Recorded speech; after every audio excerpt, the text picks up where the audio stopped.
Dear friends, आज हम लोग डिस्कस करने जा रहे हैं लर्निंग एंड टीचिंग का पार्ट 2, जिसको टाइप्स ऑफ लर्निंग, अधिगम के प्रकार जो हैं उनके बारे में हम लोग डिस्कस करेंगे।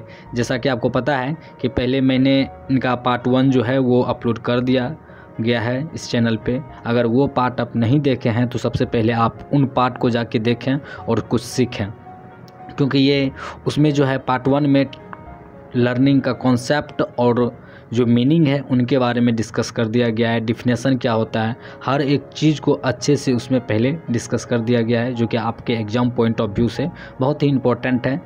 अगर वो आप देख लेते हैं उसके बाद तब ये टाइप्स ऑफ लर्निंग जो सेकंड पार्ट है टीचिंग एंड लर्निंग का जो सेकंड पार्ट है ये आप देखें।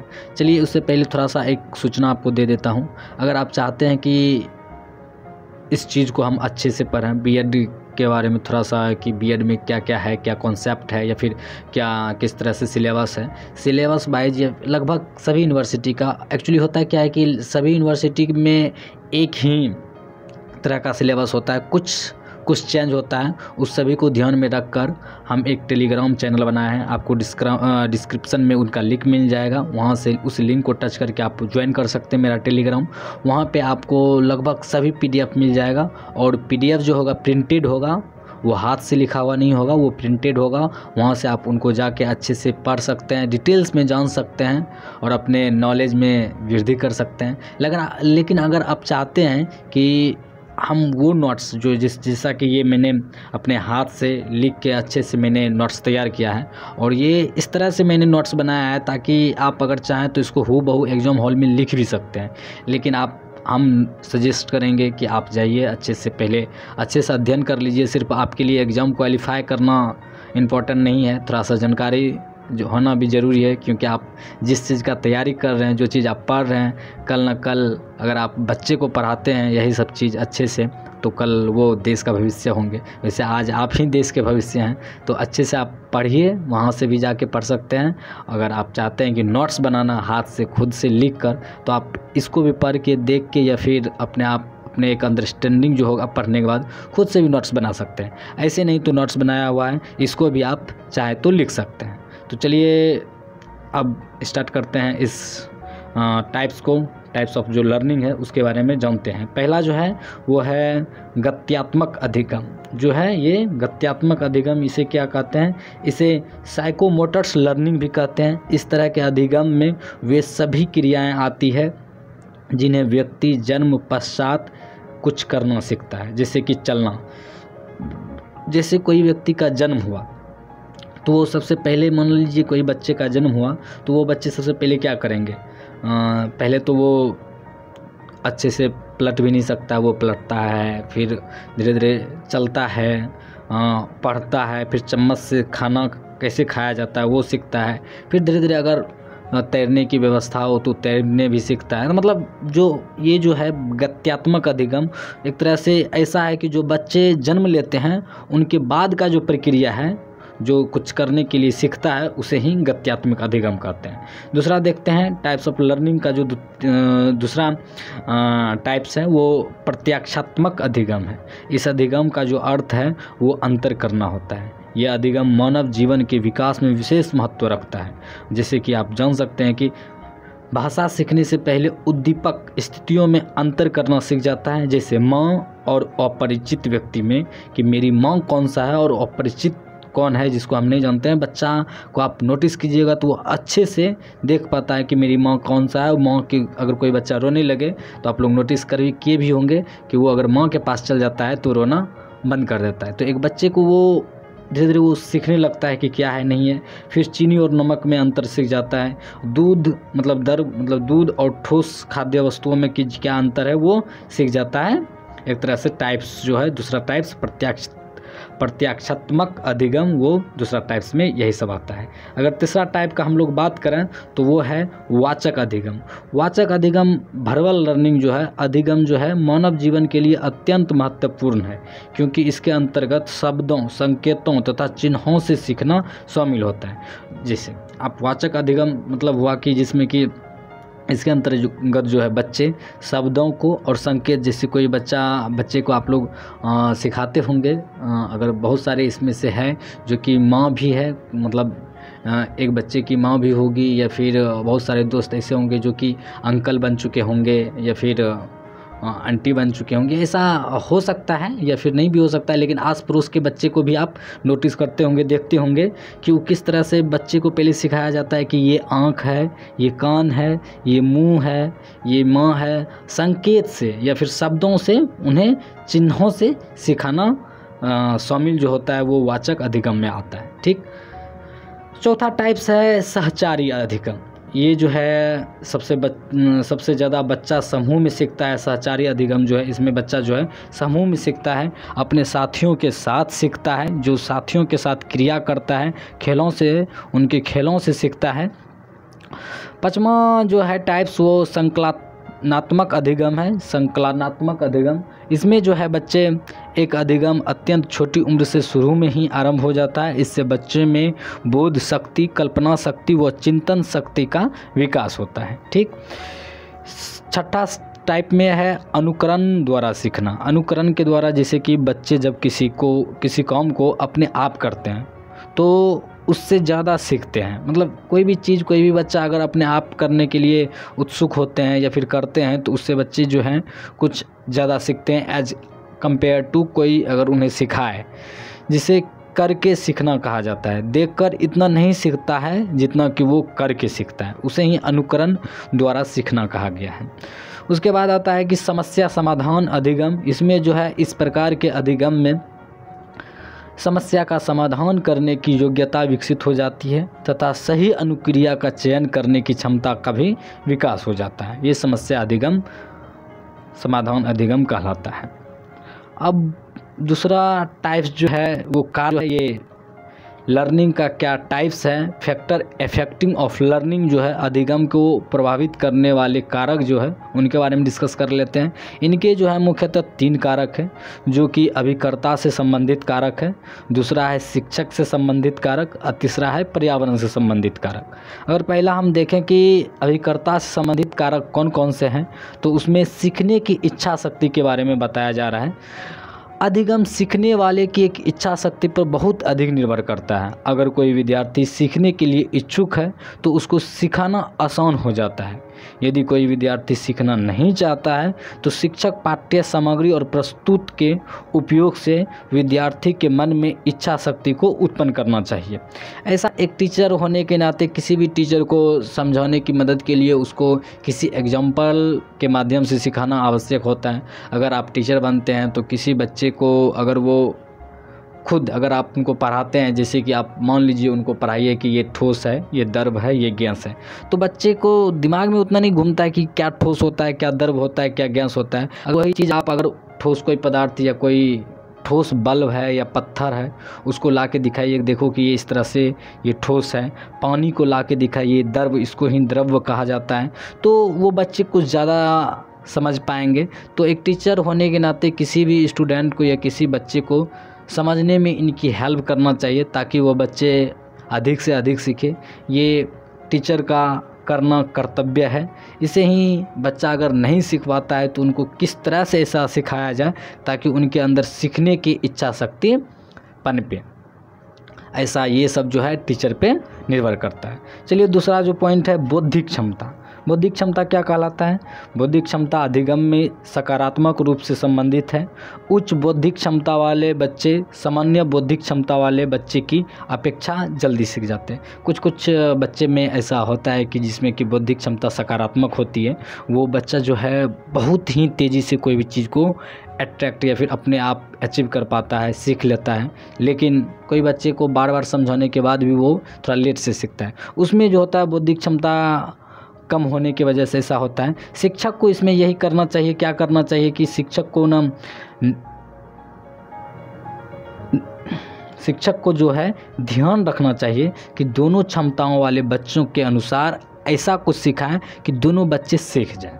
ये टीचर का कर्तव्य है कि अगर कोई बच्चा कोई जल्दी सीख जाता है, ऐसा नहीं कि कोई बच्चा सीख गया, हाँ हाँ बोल दिया, बस उसी बच्चा को सिखाते हुए आगे बढ़ गए। नहीं, एक टीचर होने के नाते ये होना चाहिए कि वो बच्चा सीखा जो तेज़ है, जिनकी बौद्धिक क्षमता अच्छी है, वो तो सीख गया, बट कोई नहीं अगर सीख पाया है कोई बच्चा, तो ऐसा एग्जाम्पल या ऐसा कुछ करके या कह के बताया जाए ताकि वो भी बच्चा सीख जाए और दोनों बच्चा को ध्यान में रख के पढ़ाना चाहिए, सिखाना चाहिए। नेक्स्ट पॉइंट है शारीरिक तथा मानसिक स्वास्थ्य। ये जो है शारीरिक और मानसिक रूप से स्वस्थ बच्चा जो है जल्दी ज्ञान प्राप्त कर लेता है, जबकि ज़्यादा समय तक बीमार रहने वाले बच्चे की शिक्षा में रुचि कम होती है। इसलिए एक शिक्षक को कक्षा के अंदर दोनों तरह के विद्यार्थियों की क्षमता के अनुसार पढ़ाना चाहिए। वही बात है जो मैंने पहले बताया कि शारीरिक और तथा मानसिक स्वास्थ्य। शारीरिक और मानसिक रूप से कुछ बच्चा जो है स्वस्थ रहता है तो वो ज्ञान जो उनको है जल्दी ही ज्ञान प्राप्त कर लेता है, और जबकि ज़्यादा समय तक बीमार रहने वाले कुछ स्टूडेंट होते हैं कि वो बीमार रहते हैं, उनके दिमाग में जल्दी उनका दिमाग जो उस तरह से काम नहीं कर पाता है जिस तरह एक स्वस्थ बच्चे काम करके कोई भी चीज़ को सीख के एक्सेप्ट कर लेता है। बट बीमार बच्चा जल्दी कोई चीज़ को सीख नहीं पाता है। एक टीचर को चाहिए, एक शिक्षक को चाहिए कि वो दोनों बच्चे को ध्यान में रखकर दोनों की क्षमता के अनुसार पढ़ाना चाहिए ताकि दोनों बच्चे आगे बढ़ सकें। नेक्स्ट पॉइंट है परिपक्वता सीखने के लिए बच्चे की शारीरिक तैयारी से संबंधित रखती है। जिस प्रकार बच्चे का दौड़ना, खेलना, चलना, खाना बच्चे का खाना खाना जो होता है वो आदि क्रियाओं की सीखने के लिए परिपक्वता की आवश्यकता होती है, उसी तरह से पढ़ना लिखना सीखने के लिए भी परिपक्वता आवश्यक होता है। ठीक, ये भी एक प्रकार है, टाइप्स हैं, उनको आप रट सकते हैं, याद कर सकते हैं। अभिप्रेरणा क्या होता है कि अभिप्रेरणा अधिगम को उत्साहित करता है, प्रोत्साहित करता है। शिक्षक को विद्यार्थियों को अभिप्रेरित करते रहना चाहिए, मतलब मोटिवेट करते रहना चाहिए। शिक्षक के पास शिक्षण के जितने भी साधन हैं उनमें से अभिप्रेरणा सर्वाधिक महत्वपूर्ण साधन है। मतलब एक बच्चे को क्या होता है कि जब हम लोग भी स्टूडेंट थे या फिर आप लोग भी पढ़ रहे होंगे या कोई भी हो व्यक्ति, स्टूडेंट हो या नहीं हो, उनके लिए क्या होता है, अगर कोई काम करता है तो वो करते करते एक समय ऐसा होता है कि थक जाता है, डीमोटिवेट हो जाता है, अंदर से उससे इच्छा शक्ति कम हो जाती है कुछ भी करने से। तो उनको क्या चाहिए कि अगर कोई उनको व्यक्ति है, कोई ऐसा व्यक्ति है जैसे मम्मी पापा या दोस्त, तो उनको मोटिवेट करे। लेकिन जब कोई बच्चा क्लास में अनमोटिवेट हो जाता है, डिमोटिवेट होता है, वो पढ़ना नहीं चाहता है या फिर उनको पढ़ने में मन नहीं लगता है, तो उस समय एक टीचर को क्या करना चाहिए कि उनको पूरी तरह से ऐसा कुछ बोल के किसी से कंपैरिजन करके कुछ ख्वाब दिखा के, सपने दिखा के उनके अंदर एक मोटिवेट जैसा कुछ उत्पन्न करे, ताकि एक बच्चा जो है वो पढ़ने में आगे बढ़े और मोटिवेट होके कुछ ना कुछ नया सीखे और सीखने की आदत करे कि कुछ नया सीखें। ये जो है एक टीचर को अवश्य अपने बच्चों के साथ करना चाहिए ताकि बच्चे मोटिवेट रहे और मन लगा के पढ़े। अगला पॉइंट है भोजन और पोषक आहार। किसी भी विद्यार्थी के लिए संतुलित भोजन बहुत आवश्यक है, तभी विद्यार्थी या बच्चा जो है आगे की योजना बना पाएगा जब वह स्वस्थ हो। स्वस्थ बच्चा ही ज़्यादा ज्ञान प्राप्त करता है एक अस्वस्थ बच्चे की अपेक्षा। सिंपल सी बात है, आप लोग तो ये सब चीज़ अच्छे से अनुभव किए होंगे कि अगर कोई बच्चे बीमार रहते हैं तो वो जल्दी सीख नहीं पाता है या फिर वो पढ़ने में उनको खुद ही मन नहीं रखता है। जब हम लोग भी बीमार होते थे तो पढ़ने का बिल्कुल इच्छा नहीं करता था। तो इसलिए बोला जा रहा है कि इसमें कि भोजन और पोषण जो है, एक स्टूडेंट को अच्छा खाना खाना चाहिए, उनको भोजन प्राप्त करना चाहिए, टाइम पे खाना खाना चाहिए, नाश्ता होना चाहिए, मतलब स्वस्थ भोजन होना चाहिए ताकि स्टूडेंट जो है स्वस्थ रहे और उनको पढ़ने में मन लगे। और सिंपल सी बात है कि एक अस्वस्थ व्यक्ति के अलावा एक अस्वस्थ विद्यार्थी के कंपेयर में स्वस्थ विद्यार्थी कुछ ज़्यादा ही सीखता है और कुछ ज़्यादा ही करता भी है, पढ़ता भी है। ठीक है, आगे का पॉइंट है रुचि और ध्यान। रुचि ध्यान को जन्म देती है और ध्यान रुचि में वृद्धि करता है। बच्चा अपने रुचि वाले विषय पर ज़्यादा ध्यान देते हैं। बच्चे में पढ़ाई या सीखने के प्रति उसके वाले विषय को पहले पढ़ाया जाता है। सिंपल सी बात है कि कोई बच्चा को अगर कोई सब्जेक्ट अच्छा लगता है पढ़ना, हिस्ट्री उनको अच्छा लगता है, तो वो उनको देखिएगा कि वो हिस्ट्री मतलब हिस्ट्री के तरफ ज़्यादा ध्यान देंगे। अगर उनको साइंस अच्छा नहीं लगता है तो वो साइंस उतना पढ़ने में उनको नहीं मज़ा आएगा, वो साइंस बहुत ही कम पढ़ेगा। लेकिन एक टीचर को होना चाहिए कि वो इस तरह से समझाए कि दोनों चीज़ में उनका इंटरेस्ट बढ़े और सब सब्जेक्ट को साथ में लेके पढ़े और आगे बढ़े। नेक्स्ट पॉइंट है शिक्षक से संबंधित कारक। अब टीचर से जो संबंधित कुछ कारक है उनके बारे में देख लेते हैं। विषय का ज्ञान। किसी विषय को पढ़ाने के लिए शिक्षक को उस विषय से संबंधित ज्ञान आवश्यक होना चाहिए, तभी वह बच्चे को अच्छे से सिखा पाएगा। आधा अधूरा ज्ञान बहुत बच्चे को विषय में अरुचि पैदा कर सकता है। सिंपल सी बात है, इसमें शिक्षक के लिए कुछ पॉइंट दिया गया है जो कि एक टीचर होने के नाते टीचर में क्या क्या होना चाहिए उनके बारे में डिस्कस किया जा रहा है। अगर आप टीचर बनते हैं तो कोई भी सब्जेक्ट अगर पढ़ा रहे हैं किसी बच्चे को तो उसमें आपको अच्छा नॉलेज होना चाहिए, ताकि मतलब इतना नॉलेज कि अच्छी तरह से आप सामने वाले बच्चे को पढ़ा सकें। अगर आप थोड़ा मोड़ा नॉलेज लेके उनको पढ़ाते हैं तो बच्चे का जो है इंटरेस्ट घट सकता है और उनको पढ़ने में भी मन नहीं लगेगा। तो इसलिए एक टीचर को होना चाहिए कि वो अच्छे से पहले किसी भी चीज़ को अच्छा जानकार होना चाहिए उस सब्जेक्ट में, और पढ़ाने से पहले क्या पढ़ाना है उनके बारे में थोड़ा सा देख ले और उस बेसिस पे जाके बच्चे को पढ़ाएं ताकि बच्चे को पढ़ने में भी मन लगे। दूसरा पॉइंट है कि अध्यापक का व्यवहार। जो टीचर जो होता है उनका व्यवहार पे भी डिपेंड करता है कि बच्चे उनके साथ किस तरह से कोरिलेट कर पाते हैं, मिल पाते हैं और उनसे बातचीत कर सकते हैं। आप लोग अभी देखे होंगे कि बहुत सारे ऐसे स्टूडेंट हैं क्लास में खुल के सर से बात नहीं कर सकते हैं, या फिर उनसे इतना डर जाते हैं कि कोई क्वेश्चन उनके मन में आ भी जाए तो वो पूछते नहीं हैं डर के वजह से कि सर कुछ बोलेंगे। लेकिन नहीं, सर का एक टीचर का ऐसा व्यवहार होना चाहिए बच्चों के साथ कि कोई भी बच्चे को कोई भी प्रश्न मन में आए तो वो बेहिचक उस टीचर से क्वेश्चन करे। तो वही है, अध्यापक का व्यवहार बच्चों के प्रति कठोर नहीं होना चाहिए बल्कि बच्चों के अनुकूल होना चाहिए। कक्षा में शिक्षक को कठोरता से पेश नहीं